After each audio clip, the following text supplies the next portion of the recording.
Olá, meus queridos e queridas. Como vão vocês aí? Tá tudo bem? E aí? Como que você passou esse dia? Tem vitória aí para contar ou não? Me fala aí. Eu vim aqui de novo trazer para você uma palavra de ânimo, de esperança, para você vencer sempre, para você continuar sempre, para você nunca desistir. Eu dei essa sumidinha aí de 2 semanas, mas graças a Deus valeu a pena, foi por uma boa causa. Já já vocês vão saber, tá bom? Mas eu gostaria muito que quando a minha voz entrasse dentro da sua casa, que Deus prontamente pudesse falar contigo para te trazer paz, para te trazer ânimo, para te ajudar a vencer as suas batalhas, como eu sempre digo. E se essa palavra edificar a sua vida, se essa palavra disser alguma coisa ao seu coração, curte, compartilha, coloca o sininho aí na opção todas, porque toda vez que eu colocar um vídeo novo, aí o YouTube ele vai te avisar, tá bom? Compartilha aí no grupo da família, compartilha aí para os seus amigos, seus conhecidos, porque eu sei que essa mensagem que eu vou trazer hoje é para alguém. Alguém está esperando ouvir o que eu vou falar. E antes de falar para vocês, eu falo para mim mesma, né? Tudo isso que eu trago para vocês, eu coloco na minha vida. E Deus tem me ajudado, Deus tem me honrado, Deus tem me abençoado. E eu gostaria que Ele continuasse também te honrando, te abençoando, te ajudando. Tá bom? A passagem que eu gostaria de trazer para você hoje é a respeito de um cego. Essa passagem, ela está nos 3 evangelhos. Em 3 evangelhos, né? Num deles se encontra em Marcos 10, a partir do 46. Fala sobre a cura do cego de Jericó. E é interessante, eu vou falar para você um pouquinho de quem que era esse cego de Jericó. O nome dele era Bartimeu. Antigamente nas passagens bíblicas, né? Parece que o pessoal não tinha muita criatividade para escolher nomes, né? O pai desse cego era Timeu, aí o nome dele era Bartimeu, né?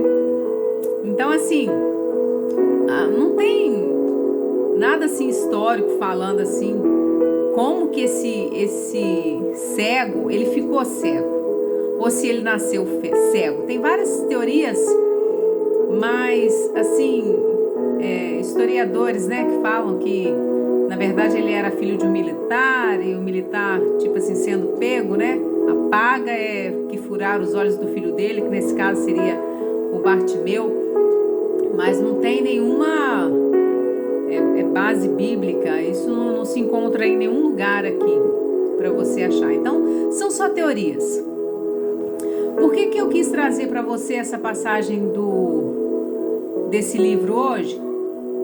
Porque eu gostaria de te falar de 2 tipos de pessoas. Aquelas que nos ajudam e aquelas que nos atrapalham.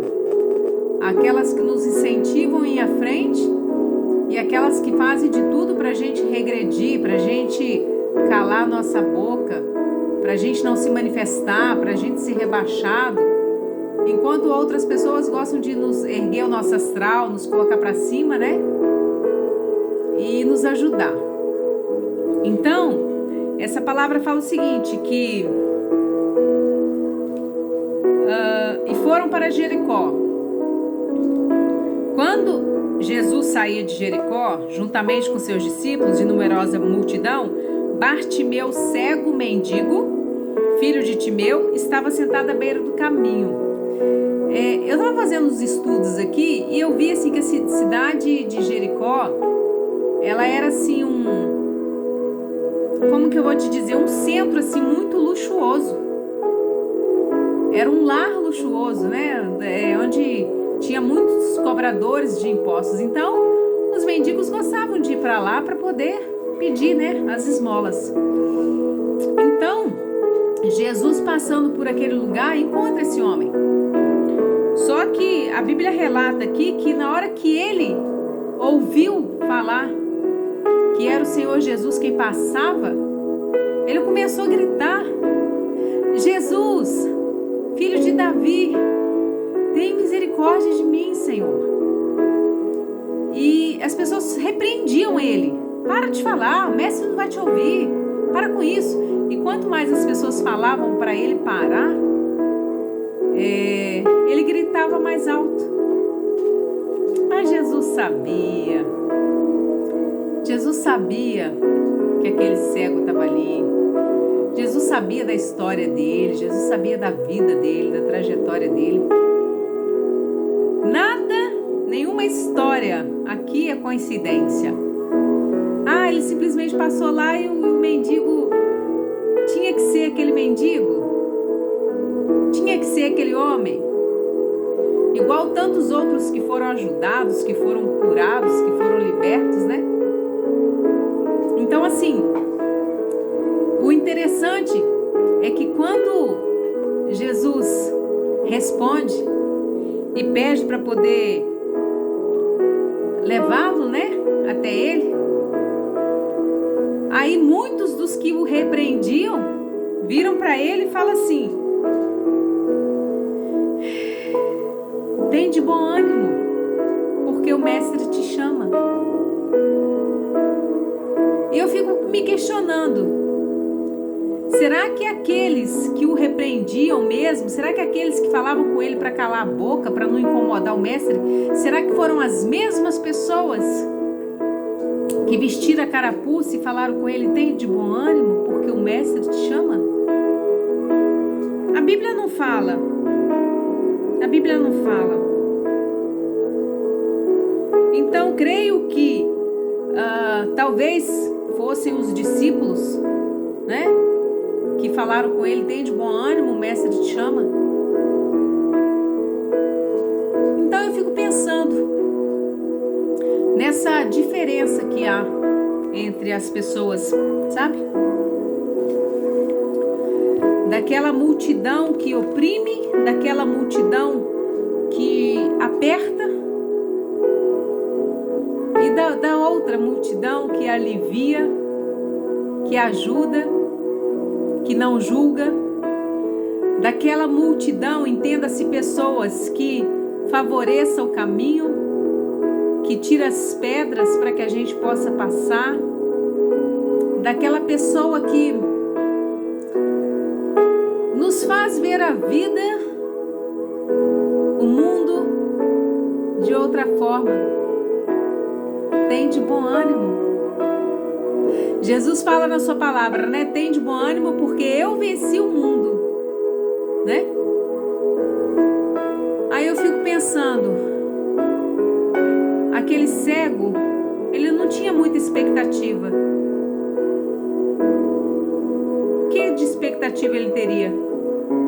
Se ele ganhasse esmola, ele tinha para comer. Se ele não ganhasse, ele poderia ser até roubado pelos outros. Ele era cego, ele não sabia o que ele estava recebendo. Mas esse encontro com Jesus muda toda a história dele. E Jesus vira para ele e pergunta: o que queres que eu te faça? Gente, ele estava num centro riquíssimo de homens, né, poderosos. Ele poderia muito bem ter pedido riqueza, ter pedido, né, dinheiro. Ele poderia ter pedido uma casa, um terreno. Poderia ter pedido tudo que ele quisesse. E ele simplesmente fala para Jesus: mestre, que eu veja, eu quero ver.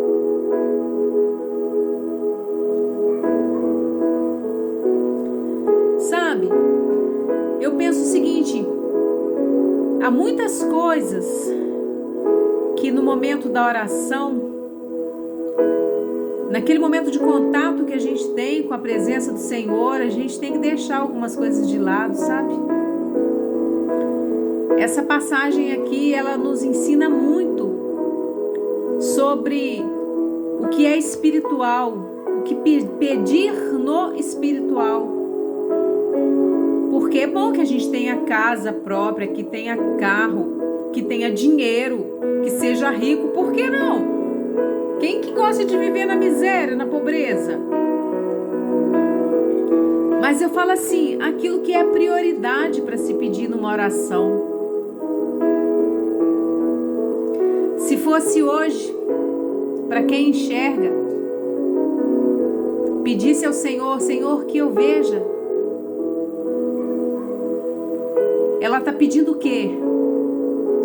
Que Deus lhe abra os olhos espirituais, para que ela possa ter noção, para que ela possa ter discernimento das armadilhas do diabo para a vida dela, para que ela veja os dardos inflamados que são lançados. Se a gente tivesse poder de ver tudo aquilo que é lançado na nossa vida o dia inteiro, a gente ia surtar, gente. A gente não tem noção daquilo que está no reino espiritual. A gente não tem noção. Então, por isso que eu falo assim que, igual quando a gente sai de casa, resolver a nossa vida com Deus, pedir proteção, pedir para Deus nos ajudar. Quando a gente pede para que Deus nos abra os olhos espirituais, a gente consequentemente está pedindo para não ser enganado, para não ser roubado, para não ser rebaixado, para não ser menosprezado. Quantas vezes a nossa cegueira, apesar da gente ver todas as coisas, apesar da gente poder olhar e contemplar todas as coisas, muitas vezes a nossa cegueira daquilo que a gente quer, daquilo que a gente busca, daquilo que às vezes a gente tem uma ganância tão grande, quantas vezes essa cegueira, ela nos atrapalha de ver aquilo que a gente teria realmente a necessidade de olhar. Eu queria te convidar para que você pudesse fazer uma reflexão com a sua vida. Sabe? Esses pensamentos aí que te passam pela cabeça, todo dia a mesma coisa, todo dia a mesma coisa. Esse pensamento aí que não te deixa, que não te abandona. E tem hora que, dependendo da coisa, dependendo da situação, você acaba fazendo porque você não aguenta, você não suporta e aquilo te domina. Pede a Deus para abrir os seus olhos espirituais. Eu, há muitos anos, né? Eu, quando mais nova, eu fumava. Eu fumava. Mas, no dia que eu falei assim que, a partir desse dia, eu sempre fui muito incisiva nas minhas coisas. A partir desse dia, eu não fumo mais. Ele não teve aquela questão de, vou substituir por um chiclete, por uma bala, que não sei o quê. Eu falei, não, eu não quero mais. Eu sempre fui assim muito de opinião, sabe? Mas, por outro lado, eu também pedi a Deus, Senhor, me mostra aquilo que me faz mal. Porque a gente precisa pedir. Tem coisas que às vezes a gente não aprende assim no estalo, não, né? Eu saber que eu estou fazendo mal para mim com alguma coisa, eu preciso pedir discernimento a Deus. Não é fácil assim, não. Não é fácil. E não adianta ninguém falar. É com a gente, é a gente. Entende? Então, quando isso aí te sufocar, quando esses pensamentos ou os desejos que você tem te sufocarem, grita mais alto que eles. Pede para Jesus: Jesus, tem misericórdia de mim, não faça nada, não faça nada, não faça nada, não tome nenhuma atitude. Só peça para Jesus: Jesus, tem misericórdia de mim. Abre os meus olhos para que eu veja o que eu estou fazendo. Abre os meus olhos para que eu veja o que está por trás dessa situação. Tem coisas, gente, que acontecem conosco, tem pessoas que se achegam para a nossa vida, que às vezes a gente acha assim: opa, meus problemas estão resolvidos. E na verdade, você ficou só igual esse cego aqui, ó, à beira da estrada, estendendo a mão ainda para ver se alguém ia te ajudar com alguma coisa. Tem pessoas que entram na nossa vida para nos tirar coisas, que seja materiais, que seja espirituais, que seja a paz, que seja o sossego. Tem pessoas que, com o contato com elas, você vai ter ânimo, vai ter coragem. Sempre que você chega com aquele sentimento, né, que às vezes você está para baixo, você não está muito crente com as coisas, a pessoa vai, te anima, te levanta, e você consegue mais um dia para você ficar de pé. E tem outras não. Tem outras que têm o poder de roubar a nossa paz. Tem outras que têm o poder de roubar a nossa alegria. Não tem nada para nos dar. Eu não falo bens materiais, não. A gente vê que a pessoa em si, ela não agrega em nada, que os assuntos dela não nos fazem bem. Não tem conversa. Eu estava dentro de um ônibus esse fim de semana. Fui fazer uma pequena viagem de algumas horas. E eu estava sentada num banco sozinha, e nos outros dois tinham duas senhoras.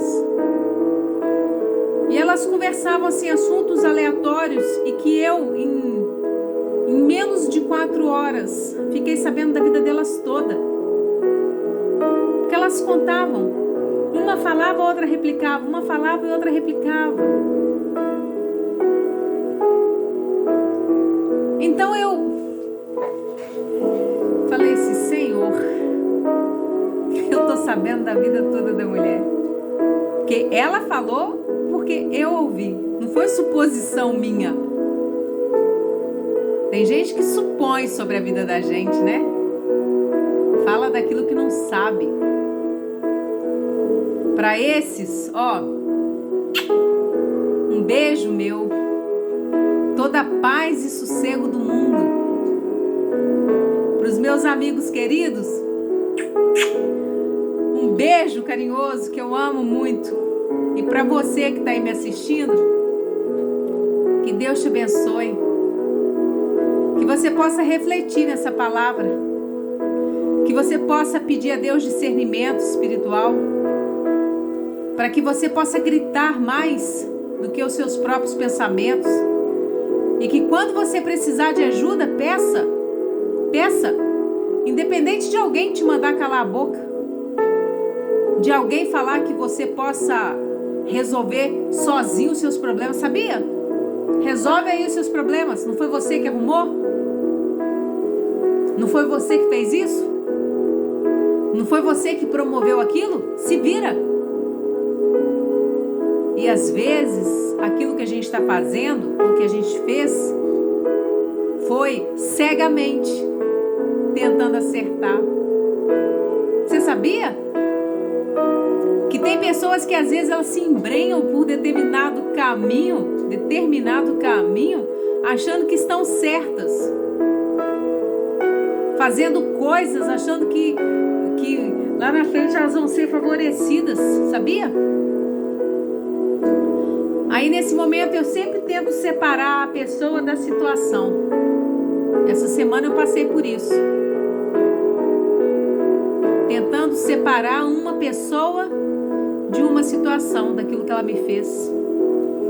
Considerando a pessoa ainda uma pessoa maravilhosa, independente do que ela me fez. Sabe por quê? A gente dá o que a gente tem, gente. A gente dá o que a gente tem. Você já viu aquela historinha do sapo dentro do rio e o escorpião? Aí o sapo se oferece para levar o escorpião até a outra margem. Você já viu? Aí o sapo oferece as costas dele. O escorpião sobe e na metade do caminho o escorpião o pica. Aí o sapo pergunta: poxa, eu estou te ajudando, por que você me picou? Aí o escorpião responde para ele: adoro essas historinhas, a sua natureza é ajudar, mas a minha é picar. Ninguém muda a natureza de ninguém, gente. Cada um dá o que tem, né? Então o sentimento que você tem dentro de você, de correr, de buscar, de ir atrás daqueles até que podem te ajudar. Vá, não fique inerte, parado, só esperando receber, não. Vá, grita mesmo, fala mesmo, peça ajuda mesmo. Mas não se esquece que o maior a quem você deve pedir ajuda é aquele que te criou, é aquele que te formou, é aquele que criou todo esse universo aí, que quando você está em sintonia com ele, ele conspira a seu favor, para que as coisas floresçam, para que as coisas cresçam, para que as coisas mudem. Pensa nisso. E peça sempre para que Deus abra os seus olhos espirituais para que você veja. Veja os laços que são colocados no seu caminho. Veja as setas que estão mandando para você. Que Ele possa te dar sonhos lúcidos sobre as situações que você vive, para que você tenha soluções a respeito das coisas que você vê durante o dia. Para que quando você vencer o seu dia, quando você chegar dentro da sua casa, você agradecer e falar assim com Deus: Senhor, gratidão, Senhor. Gratidão por esse dia. Gratidão por tudo que o Senhor me fez. Tá bom? A vida é bela. Viva. Não importa a idade, não importa a sua condição, não importa nada. Viva cada dia como se ele fosse o último. Eu tenho aprendido muito isso, sabe? Tem dia que até despeço de alguém. Despeço mesmo, ó. Pode ser o último dia que você tá me vendo, aproveita. A vida é boa demais, gente. Fica com essa palavra. Que Deus te abençoe. Tem o meu e-mail aí, se você quiser mandar um e-mail. Se você quiser conversar também, tá bom? Eu tô de cá. Eu tô do lado de cá. Tá bom? Conta comigo, tá? Só para falar que eu te amo, que eu peço a Deus que te abençoe, que Ele te guarda, que Ele te proteja, que Ele possa suprir as suas necessidades dentro da sua casa, dentro da sua família, como também na minha, para que tudo dê certo, para que a nossa vida possa continuar. Não desista, persista na sua vida, nos seus sonhos, nos seus planos, nos seus projetos, persista, que a vitória é sua. Ninguém pode te parar. Tá bom? Então eu termino por aqui. Fica com essa palavra. Se você gostou, curte, compartilha. Tá bom? Que Deus te abençoe. Um beijo. Até a próxima. Te amo, tá?